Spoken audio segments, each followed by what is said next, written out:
હવે જેમના નેતૃત્વમાં બનાસની આ પવિત્ર ધરાએ જન સુખાકારી અને સેવાનો નવો અધ્યાય લખ્યો છે અને જેઓ આ ભૂમિના પ્રત્યેક નાગરિકના હૃદયમાં વિશેષ સ્થાન ધરાવે છે, એવા ગુજરાત વિધાનસભાના ગરિમામય અધ્યક્ષ અને આ વિસ્તારના લોકપ્રિય નેતા માનનીય શ્રી શંકરભાઈ ચૌધરી સાહેબને હું આદરપૂર્વક વિનંતી કરીશ કે તેઓ આજના અવસરે આપણને સંબોધિત કરશો.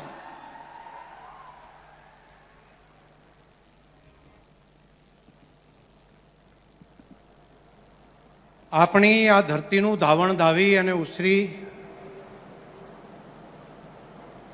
અને પ્રજા કલ્યાણના કામમાં આ ધરતીને ગૌરવ અને પુણ્ય બંને અપાવ્યું છે તેવા વિશ્વના સૌથી લોકપ્રિય નેતા, ભારત દેશને આંતરિક સુરક્ષા અને બાહ્ય સુરક્ષાની દ્રષ્ટિથી છેલ્લા 1000 વર્ષમાં સૌથી વધારે સુરક્ષિત જેમના નેતૃત્વની અંદર ભારત વર્ષ બન્યું છે તેવા મા ભારતીના સપૂત અને આપણા મોદી સાહેબને આપણી આ થરાદની ધરતી ઉપર હૃદયપૂર્વક એક વખત તાલીઓના ગડગડાટથી હાથ ઊંચા કરીને આપણે બધા સ્વાગત કરીએ. એક વખત તાલીઓ ગડગડાટથી.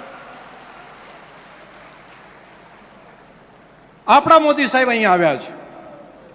કેટલાય દિવસથી આપણી બેનડીઓ વાટ જોતી હતી, આપણા વડીલો યુવાનો રાહ જોતા હતા.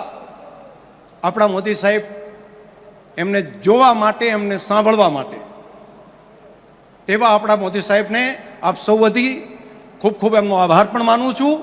એવા જ આપણા સિમ્પલ લિવિંગ, હાઈ થિંકિંગ સાથે કામ કરતા આપણા રાજ્યના સન્માન્ય મુખ્યમંત્રી ભૂપેન્દ્રભાઈ પટેલ, હમણાં જ જેમણે સંબોધન કર્યું, આપણા બનાસકાંઠાની ડીસાની ધરતીના સપૂત, યંગ એન્ડ ડાયનેમિક, ઉર્જાવાન ડેપ્યુટી મુખ્યમંત્રી માન્ય શ્રી હર્ષભાઈ સંઘવી, ભારતીય જનતા પાર્ટી પ્રદેશના સન્માન્ય અધ્યક્ષ અને વડગામના વરનાવાડાના વતની માન્ય શ્રી જગદીશભાઈ વિશ્વકર્માજી, મંત્રીમંડળના સૌ સન્માન્ય મંત્રીશ્રીઓ, માન્ય ધારાસભ્યશ્રીઓ, માન્ય સંસદ સભ્યશ્રીઓ, સૌ અધિકારીશ્રીઓ અને વિશાળ સંખ્યામાં આપણા મોદી સાહેબને સાંભળવા માટે અહીંયા ઉપસ્થિત વાલા ભાઈઓ અને બહેનો. મોદી સાહેબ અહીંયા આવે ને એટલે હૃદયથી ખૂબ રાજીપો થાય. છેલ્લા 4-5 દિવસથી બધા લોકો ગામડે ગામડે અલગ અલગ કાર્યક્રમ કરીને મોદી સાહેબને મળવા માટે થનગની રહ્યા હતા. અને અહીંયા હું જોઈ રહ્યો છું હજારોની સંખ્યાની અંદર મારી માતાઓ બહેનો એ તો કેટલાય દિવસથી રાહ જોતી હતી, ગાણા ગાતી હતી અને ક્યારે અમારા વીરાને અમે મળીએ એ પ્રમાણેના બધા ગાણા પણ ગામે ગામ ગાઈ અને જાણે દિવાળી જેવો ઉત્સવ હોય તેવો ઉત્સવ આપણા વાવ થરાદ અને બનાસની આ ધરતી ઉપર હતો. અને સૌથી આનંદ એ બાબતનો છે કે મોદી સાહેબ અહીંયા આવ્યા છે ત્યારે ભારતને વધુ સુરક્ષિત કરવા માટે એક મોટું એરપોર્ટ અહીંયા આગળ એમને નિર્માણ કર્યું અને આજે એની અંદર વિમાન ઉતાર્યું. મોદી સાહેબે વિમાનમાં બેસીને આપણી ધરતી ઉપર અહીંયા આવ્યા. પહેલી વખત કદાચ આ ઘટના હશે. અને વિમાનમાં અહીંયા સુરક્ષાની દ્રષ્ટિથી આપણો દેશ, આપણો સરહદી વિસ્તાર વધારે મજબૂત થાય તે માટેનું તો કામ કર્યું, પણ સાથે સાથે બીજી એક ભેટ લઈને આવ્યા છે કે અહીં આગળ આપણા વિસ્તારની અંદર, આપણા બાજુના જ ગામની અંદર, આ નાણીની બાજુમાં જ સાપરા ગામ છે, ત્યાં આગળ સિવિલ આપણા એવિએશનનું માટેનું ટર્મિનલ બનાવવાની મંજૂરી પણ રાજ્ય સરકારને સૂચના આપી છે. એટલે અહીંથી બલોનમાં બેસીને આપણે બહાર પણ જઈ શકીએ અને આપણું કામ પણ અહીંયા થઈ શકે તે પ્રમાણેનું કામ ભારત સરકારની ઉડાન સ્કીમ અંતર્ગત એ કામને આગળ વધારવાનું કામ પણ આપણા મોદી સાહેબે હાથ ઉપર લઈ લીધું છે. આ નાની ઘટના નથી. અહીંના ખેડૂતોનો તૈયાર થયેલો માલ, આખો જિલ્લો ઓર્ગેનિક આપણે બનાવવા જઈ રહ્યા છીએ, પ્રાકૃતિક ખેતી કરવાનો આપણે સંકલ્પ કર્યો છે. તો અહીંથી તૈયાર થયેલી શાકભાજી, અહીંની તૈયાર થયેલા ખેતીના પાકો, એ બટાકા હોય, દૂધની પ્રોડક્ટો હોય, એ અહીંયા દેશના બાકીના સ્થાનો પર પહોંચાડવા માટે, સમયસર પહોંચાડવા માટે અને અહીંથી બાકીના દેશના બીજા દેશો સુધી પહોંચાડવા માટેનો એક રોડ મેપ આપણા મોદી સાહેબે આવતી નવી પેઢી માટેનું ઉજ્જવળ ભવિષ્ય એમણે સુનિશ્ચિત કરી દીધું છે. એ માટે હું હૃદયપૂર્વક આ આખી સરહદી વિસ્તારના પ્રજાજનો વતી માન્ય મોદી સાહેબનો હૃદયપૂર્વક ખૂબ ખૂબ આભાર માનું છું. બીજો એક આભાર માનવાનો બાકી રહી ગયો છે. સાહેબ અહીંયા મુખ્યમંત્રી હતા ત્યારે આ તાલુકાને, લાખણી તાલુકાને લાખેણો તાલુકો એમ કરીને એમણે નવો તાલુકા તરીકેની રચના મોદી સાહેબે આપી હતી. અને હમણાં જ થોડા જ સમય પહેલા એક નવો જિલ્લો અહીંયા આગળ આપ્યો છે. વાવ થરાદ જિલ્લાની ભેટ પણ માન્ય પ્રધાનમંત્રી સાહેબે માન્ય મુખ્યમંત્રી સાહેબને કહીને આપણને આપી છે. એના માટે પણ એમનો આભાર માનવો પડે. અને એટલું જ નહીં, સાથે સાથે રા તાલુકો, ધરણીધર તાલુકો, ઓગળ તાલુકો સહિત નવું વહીવટી સરળતા રહે એ માટેની પણ ઘણી ભેટ આપી છે. એટલે પણ આપણે આભાર માનવાનો. અને બીજું, તમે દુઃખના દિવસો આપણે બધાએ જોયા જ. દુષ્કાળની અંદર અહીંથી માઇગ્રેશન કરીને, હિજરત કરીને બહાર કમાવા માટે આપણે જવું પડતું હતું. આ ધરતીના સપૂત મોદી સાહેબ મુખ્યમંત્રી બન્યા. નર્મદાનું પાણી આ ધરતી ઉપર પહોંચે અને અહીંથી ઘર પરિવારને છોડી અને હિજરત કરીને બહાર કમાવા માટે જવું પડતું હતું. તે નર્મદાની નહેરો લાવી અને મોદી સાહેબે કાયમી જે દેશવટો આપણે બહાર જવું કાઢવો પડતો એમાંથી આપણને મુક્ત કર્યા. એટલું જ નહીં, જ્યાં નર્મદાની નહેરો નથી ત્યાં સુજલમ સુફલમ નામની નવી નહેર બનાવી. પાણી માટે આપણે ટળવળતા હતા અને એ વખતે કેટલાય લોકોએ વિરોધ કર્યો હતો કે આ સુજલમ સુફલમની અંદર પાણી નહીં આવે. આંદોલન ચાલતા હતા. પરંતુ આપણા ઉપર જે દુષ્કાળના ઘા વાગવાના હતા એ એમણે છાતી ઉપર ઝીલી અને આપણી ધરતી ઉપર સુજલમ સુફલમની કેનાલ કરી. અને સુજલમ સુફલમ કેનાલના કારણે આ વિસ્તારની ધરતીનું પાણી બિલકુલ નીચે જતું રહ્યું હતું. એને ફરી પાછું ઉપર લાવવાનું કર્યું. અને બધાની હાજરીમાં આજે મારે કહેવું છે કે સાહેબ, અહીંયા પાણી માટે, પીવાના પાણી માટે વલખા હતા. આજે ઉનાળાની અંદર પણ આ સુજલમ સુફલમ કેનાલની અંદર પાણી સાહેબ ભરાયું છે. એ આપની આ મહેનત, દિગ્દ્રષ્ટિના કારણે થયું છે. અને આ વાત સાથે સંમત હોય તો બે હાથ ઊંચા કરીને તાલી પાડો, નહીતર કહેશે કે શંકરભાઈ એકલા બોલે છે. ચાલુ રાખો તાલી બધા. આ એટલા માટે, બસ આ એટલા માટે હું કહું છું કે એટલું જ નહીં, તે પછી 5,000 કરોડ રૂપિયાના ખર્ચે આખા બનાસકાંઠા, પાટણ અને વાવ-થરાદ જિલ્લાના ગામોમાં જે નર્મદાનું પાણી ના પહોંચ્યું હોય તે ગામો સુધી પાઇપલાઇનથી તળાવો ભરવા માટેની યોજના પણ મંજૂર કરી અને કેટલીક યોજના તો કાર્યરત કરી દીધી.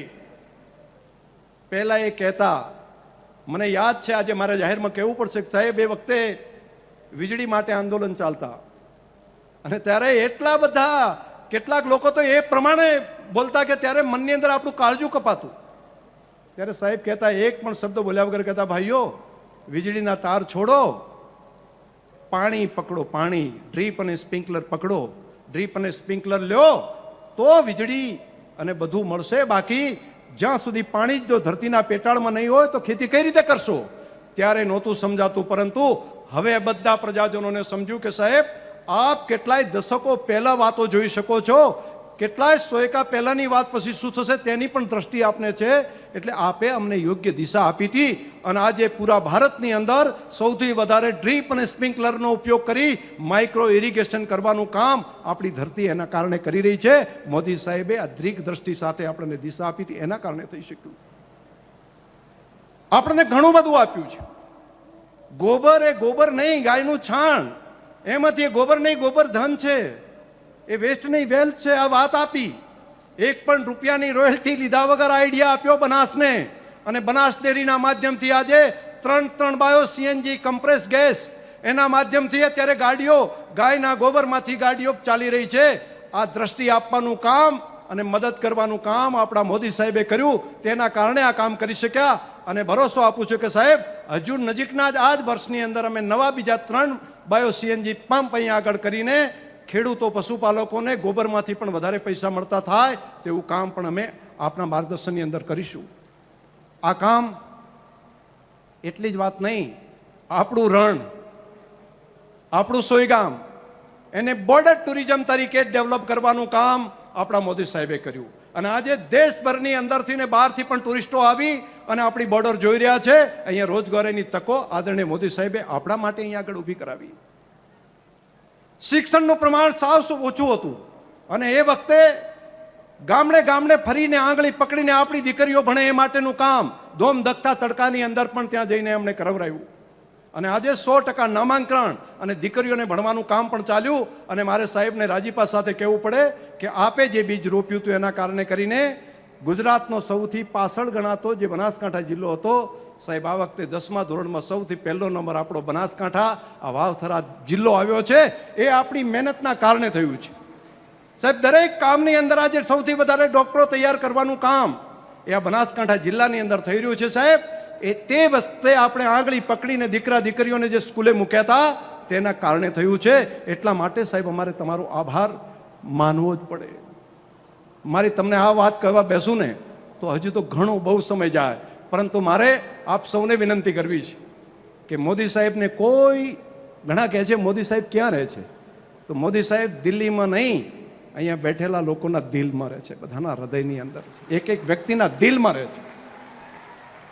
અને જો આ વાત મારી સાથે જો તમે સંમત હોય તો આ મીડિયાની હાજરીમાં, આટલા બધા લોકોની હાજરીમાં